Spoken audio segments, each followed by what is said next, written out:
అక్కినేని నాగార్జున హీరోగా, విజయ్ బిన్ని దర్శకత్వంలో తెరకెక్కిన సినిమా నాసామిరంగా. అల్లరి నరేష్, రాజ్ తరుణ్ ముఖ్య పాత్రలు పోషిస్తున్న ఈ యాక్షన్ ఎంటర్టైనర్ జనవరి 14న ప్రేక్షకుల ముందుకు రానుంది. ఇప్పటికే విడుదలైన గ్లింప్స్, టీజర్, ఇతర ప్రచార చిత్రాలు ఆకట్టుకోవడంతో ఈ చిత్రంపై ప్రేక్షకుల్లో మంచి అంచనాలున్నాయి. తాజాగా ఈ మూవీ ట్రైలర్ విడుదలైంది. కిష్టయ్యను కొట్టే మగాడెవడైనా ఉన్నాడా అసలు అంటూ అల్లరి నరేష్ చెప్పే డైలాగ్ తో ట్రైలర్ ప్రారంభమైంది. ఈసారి పండక్కి నా సామిరంగా అంటూ అదిరిపోయే బీట్, ఫైట్ సీక్వెన్స్ తో నాగార్జున ఎంట్రీ ఆకట్టుకుంటుంది. నాగ్ లవ్ స్టోరీ గురించి రాజ్ తరుణ్ కి నరేష్ చెప్పడం, అలాగే నాగార్జున తనలోని రొమాంటిక్ యాంగిల్ ని మళ్ళీ బయటకు తీసుకురావడం వంటి సన్నివేశాలు మెప్పించాయి. ఆ తర్వాత రొమాంటిక్ మూడ్ నుంచి ఒక్కసారిగా యాక్షన్ టర్న్ తీసుకుంది ట్రైలర్. అసలు కిష్టయ్య ఎవరు, ఎందుకు కత్తిపట్టాడు, ఈ కథకి ప్రబల తీర్థానికి ఉన్న సంబంధం ఏంటి వంటి ప్రశ్నలను రేకెత్తిస్తూ ట్రైలర్ ఎంతో ఆసక్తికరంగా నడిచింది. ఇక ట్రైలర్ చివరిలో బీడీ షాట్ అందరికీ పండగ శుభాకాంక్షలు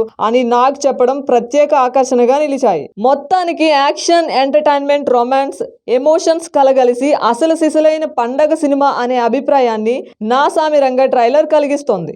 గతంలో సోగ్గాడే చిన్ని నాయన, బంగారు రాజు వంటి సినిమాలతో సంక్రాంతికి వచ్చి హిట్ కొట్టిన నాగార్జున నా సామిరంగాతో మరోసారి ఆ మ్యాజిక్ రిపీట్ చేస్తాడేమో చూడాలి.